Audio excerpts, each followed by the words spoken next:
Sorry I'm late.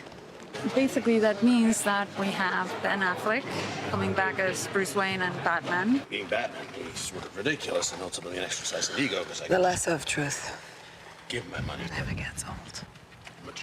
The making of any movie is an important one. In this case, we get to see a behind-the-scenes look at the Flash and all that entailed, and what the creators had to do to keep themselves excited for the movie's release.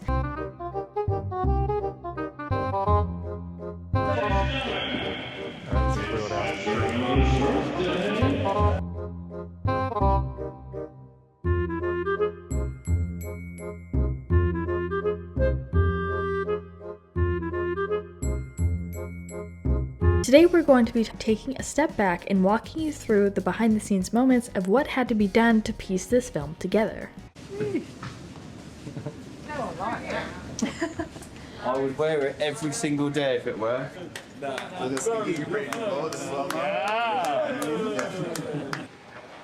Hello, Captain. Hello, Doctor.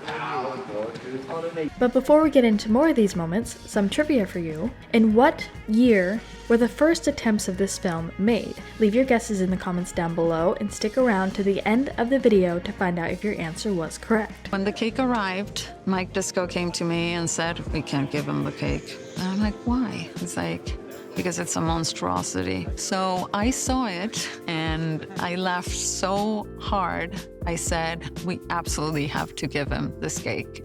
Who made this cake? One of the difficulties of making this film was the constant change and revisions to the end of the film from the constant change in leadership of the company. You want me to do something different? Just one tiny thing, one tiny thing. Just to try. Give me the options so I can tell things.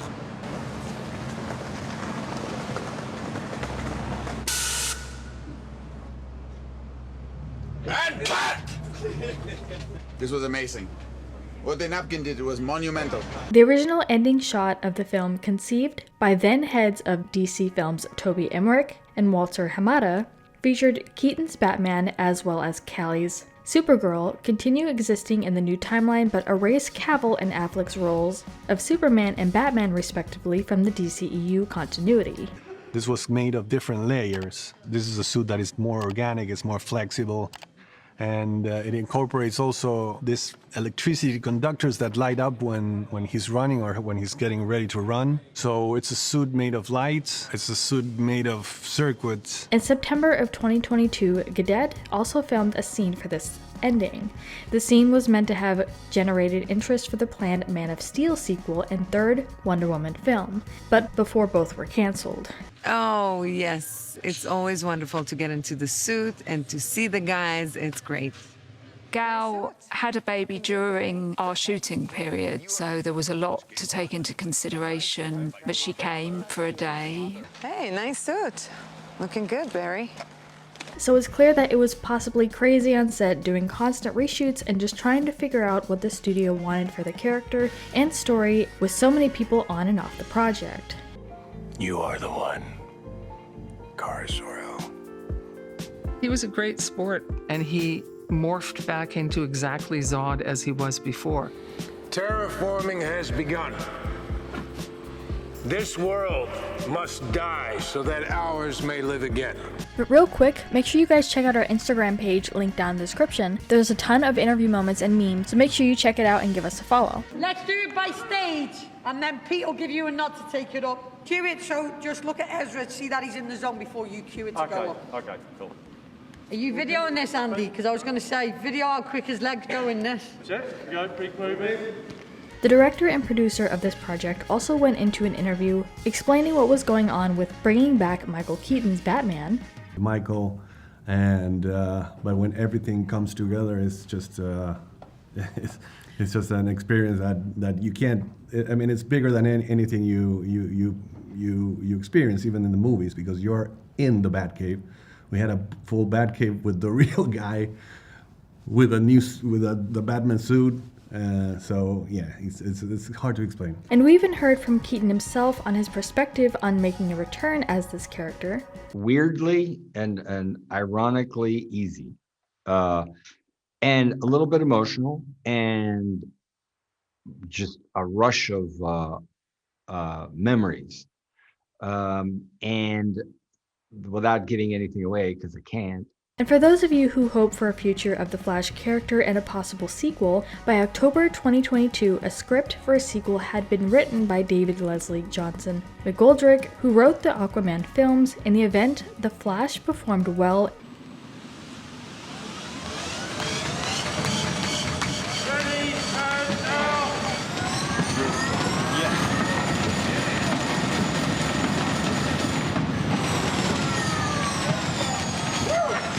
And it was reported that it was to include Keaton's Batman and Calle's Supergirl. Warner Brothers was not expected to retain Miller for future films because of the actor's controversies and legal issues, although some Warner Brothers executives were open to continuing with Miller by January 2023 since he began treatment. I never met Superman, but there's no way he's this awesome. You talk a lot. Yes, Maestro? That was great. Say it again. Return of Goodbye, Hell Supermarket, Living the Dream? No, that's not what I said. You still have to explain that to me. Since Gunn's introduction to the DCEU, Gunn confirmed that The Flash would reset the continuity of the DCEU and, alongside Aquaman and the Lost Kingdom, would lead into the DCU's first film, Superman Legacy, in 2025. We're at Central City Hospital, the opening scene where Barry has to save all these people. Did I say Central City? That. Let's get rehearsing with the COVID test off. This is Gotham, Central City. COVID test after, everyone. With a sequel script already written and money put into it, I highly doubt they will waste those resources and scrap the whole thing. Screenwriter Christina Hodson gave us a look into Keaton's character and how the different perspective of mentor for him was something she wanted to bring. What was kind of fun was that Michaeal Keaton's Bruce / Batman had never been a mentor. He'd always been a lone wolf. We'd never got to see him with a Robin or with anyone younger like that. And so to have him suddenly thrust into that role of mentor was just kind of fun and funny and challenging for him. I've seen a lot of crews. Might be the best. Muschietti even brought up his concerns with the sequel, saying the question is, will this new architecture absorb this story? The good thing about the multiverse is that it is possible. Welcome to the Batcave. Finally, semi-done. Or in the words of Ridley Scott, it's a good start. I was very focused on making the scene work. So I'm sorry if I wasn't that excited about it. I was excited, by the way. The multiverse allows all these different worlds to coexist and interact. And so, hopefully, yes, I mean, we don't know yet, that's the truth. It's sad and it's happy and it's sad. But it's the last day in the Batcave.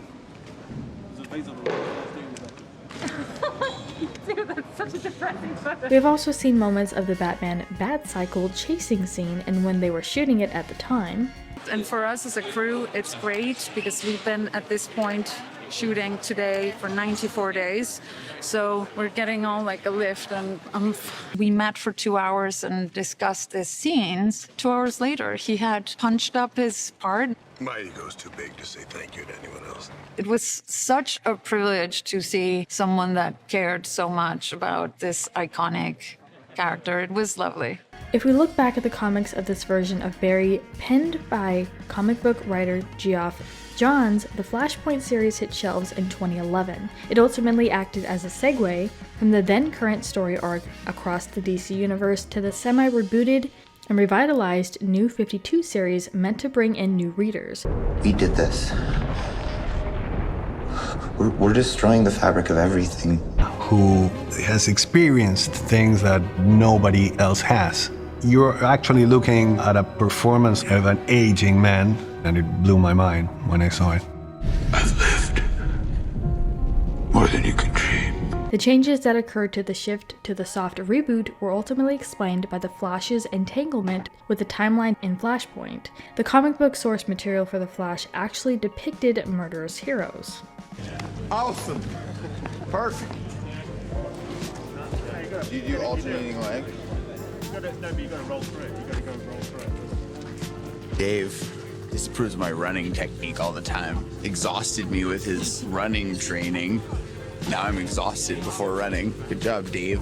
And as far as the answer to our trivia question, it was actually in the 1980s when attempts were first made for a Flash movie. Development on a film based on the DC character The Flash began in the late 1980s, when Warner Brothers Pictures hired comic book writer Jeff Loeb to write a screenplay. Ready, and 3, 2, 1, action! Barry, stop! You just surrender this time. But yeah, I get hit by lightning? No. Relax. You don't get hit. There was back and forth with many different writers and directors attached to the project, and some left due to new versions and visions being made, and of course, creative differences and scheduling conflicts. Mr. Allen, can you tell us a bit more about what happened, please? Everyone came up to me like, it was so great to finally see your face on camera. It just meant like the world to actually have, a part in this movie. I made it in the movie. But we wanted to turn this around to you guys. What are your thoughts on this, and what are your hopes for a future of this character? Let us know what your thoughts are in the comments down below. Make sure you're subscribed with notifications on for more videos just like this. That's it for today though. We'll see you all next time with a brand new video. Bye guys. Ladies and gentlemen, that's a picture wrap on Ezra Miller.